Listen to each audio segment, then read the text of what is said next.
So have you ever felt that really deep, uh, searing hurt that comes from someone you absolutely love, someone you trusted, Right. maybe Yeah. a friend, family member, partner, that kind of pain? Mm, It can feel almost impossible to move past sometimes. it really can. And forgiveness, well, it sounds good, but actually doing it, that's incredibly hard. It is, let's be honest, holding on to that hurt, that resentment. The sources we looked at, they describe it almost like a physical weight you're carrying. It just drains you. Right. But on the other side of that, there's this possibility, this chance for transformation through forgiveness. And that's huge. It is. So that's what this deep dive is really all about today. We're exploring the power of forgiveness, and we're doing it through a story that's, well, thousands of years old, but still incredibly relevant. The Yeah. biblical account of Joseph from Genesis. Yeah. And we're looking at Joseph's story not just as, ancient history, but more like a profound case study. Hmm? Maybe even a kind of blueprint for how we navigate our own pain, our own journeys towards healing. How do you even start to forgive when the betrayal cuts that deep? That's the question, really. Exactly. And the sources we're drawing on for this deep dive, they're fascinating because they kind of layer the insights from that ancient story with modern perspectives and even research on forgiveness. It's a really rich mix. Yeah. So our mission really is to pull out the most important nuggets of knowledge, the key insights from all this material. We want to trace that whole arc of forgiveness, from the raw pain of betrayal through the hardship all the way to the potential for redemption and real transformation. Okay, let's dive in then. Joseph's story. It starts with him as a young guy, his father Jacob's absolute favorite son. Clearly the favorite, yeah. He gets that famous coat, the special coat, and he has these dreams. Dreams that, let's be frank, basically predicted he'd end up ruling over his family. And you can imagine how that went down. Those dreams, they were like the spark that lit this fire of jealousy that was already kind of simmering in his older brothers. Oh, definitely. They saw him as arrogant, the favored one, maybe even a threat. And that jealousy, it led to this absolutely gut-wrenching betrayal. I mean, they actually took him, stripped him of that coat, that symbol. Threw him into a pit, just left him there initially. Yep, intending to leave him. Yeah. But then it gets worse. They actually sell him into slavery. Sold. By your own brothers. That depth of pain, being wounded, discarded by the people closest to you, it's almost unimaginable. It is. But sadly, it resonates. Many people experience betrayal on some level. Mm-hmm. And the sources really highlight how this kind of deep wound is fertile ground for unforgiveness to take root. Yeah, they talk about unforgiveness not just as an emotion, but as this state of being that can become incredibly toxic if you hold on to it. Toxic is definitely the right word. The research mentioned in our sources is pretty stark on this. It really is. It shows that harboring resentment, it doesn't just cause emotional distress like anxiety or depression. Which is bad enough. Right. But they point to studies linking chronic unforgiveness to actual physical impacts. Things like increased stress hormones, inflammation markers. It's literally a burden you carry inside your body. Wow. So Joseph's initial pain, it's not just some old story point.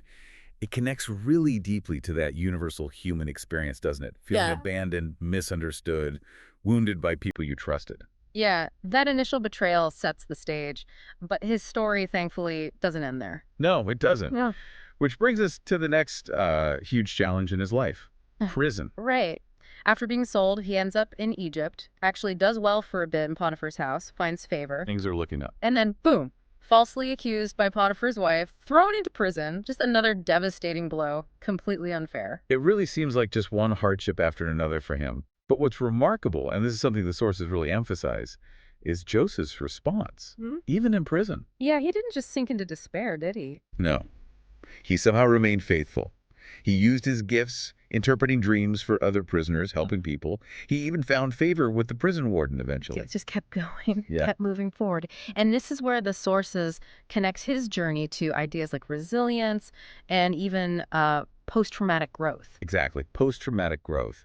The idea isn't that the trauma itself was good, of course not, but that the process of navigating through it can forge something new in you. Hmm. The research cited suggests that facing and enduring severe challenges, like Joseph's time in prison, can actually build specific capacities.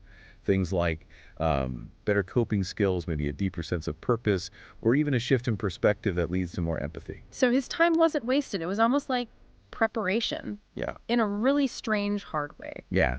Building inner strength, wisdom, even while locked away, preparing him perhaps for the incredible turn his life was about to take. And it was dramatic, to say the least. Ab- Joseph eventually gets hauled out of prison, brought before Pharaoh himself to interpret this really troubling dream about an impending famine. And he nails it. Totally. Yeah. His interpretation is spot on. Pharaoh is blown away, and just like that, elevates Joseph, makes him second in command over all of Egypt. From prisoner to prime minister. I mean, what a turnaround. Astonishing. So years go by, the famine hits just like Joseph predicted, Right. and it forces people from all the surrounding lands, including Canaan, to come to Egypt looking for food. And guess who shows up? His brothers. His brothers. They arrive, needing help, bowing down before the most powerful man in Egypt. Who is the brother they betrayed and sold into slavery decades earlier. And Joseph recognizes them instantly, but they have no clue. None at all. Wow. Talk about a moment. He holds all the power there. Every human instinct you'd think would scream for revenge, make them pay for what they did. Absolutely. The suffering they caused was immense, but he makes a different choice, a choice the sources identify as the absolute core of this story's message on forgiveness. He tests them first, there's that whole drama with Benjamin. Right. It's not instantaneous, but when he finally reveals himself, the sources describe him weeping, just openly weeping. He Yeah. doesn't seek retribution. He offers reconciliation. He chooses to forgive them. And it's in that moment, and then later too, that we get that incredibly powerful line from Genesis 50:20.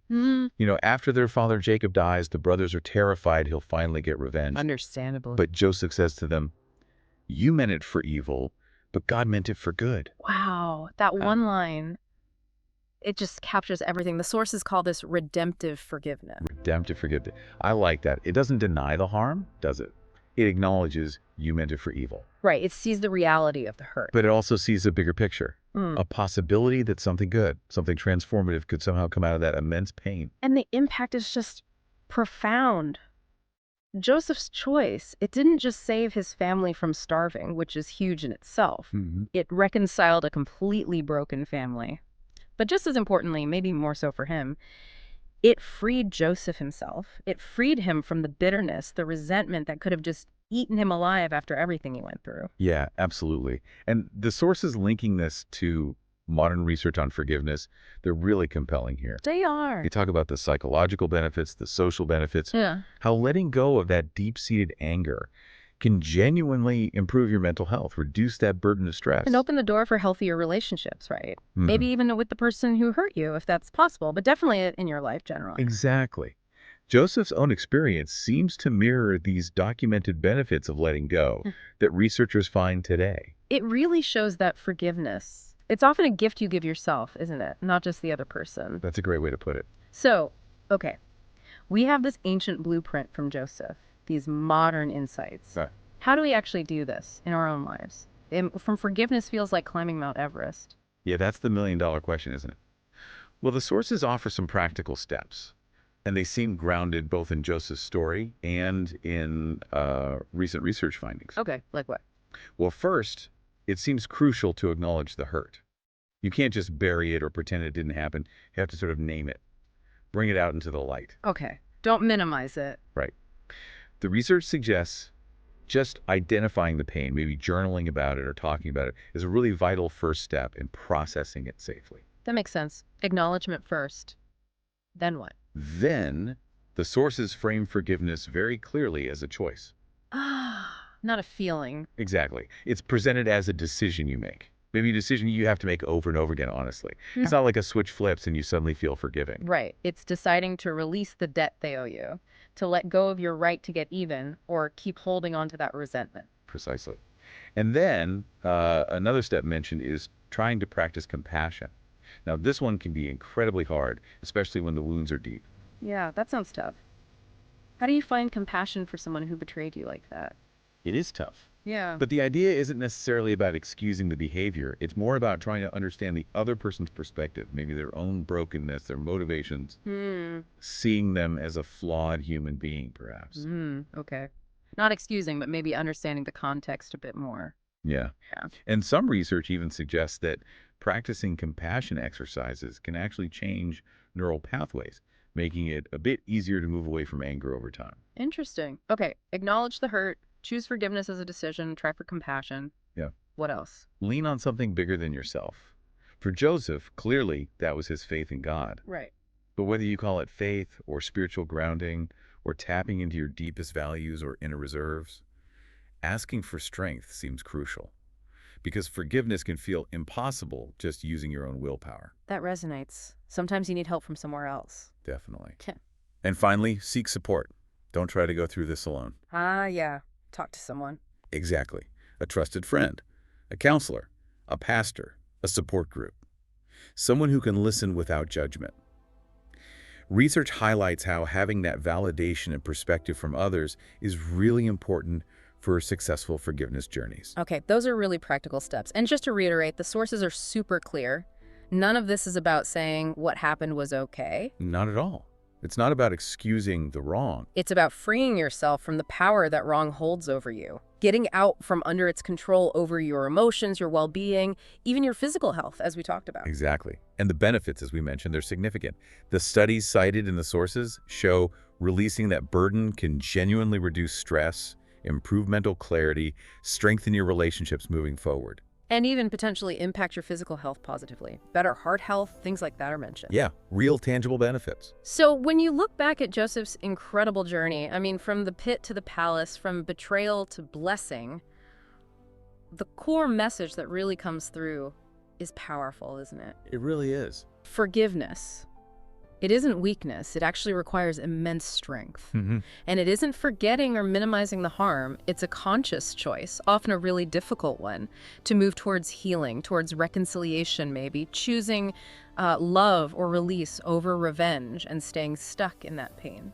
His life story is just this profound illustration of the transformative power of letting go, not just for the family he reconciled with, but really for his own heart, his own future. So thinking about Joseph's story and everything we've drawn from the sources today, maybe here's something for you, the listener, to just sit with for a bit. Yeah. Who do you need to forgive today? Is there a burden there that you're maybe ready to start thinking about laying down? Or perhaps, how might choosing forgiveness, even with all the pain it involves, how might that transform your future? Not just letting go of the past, but changing what's ahead. Let Joseph's journey be maybe a little bit of inspiration on your own path.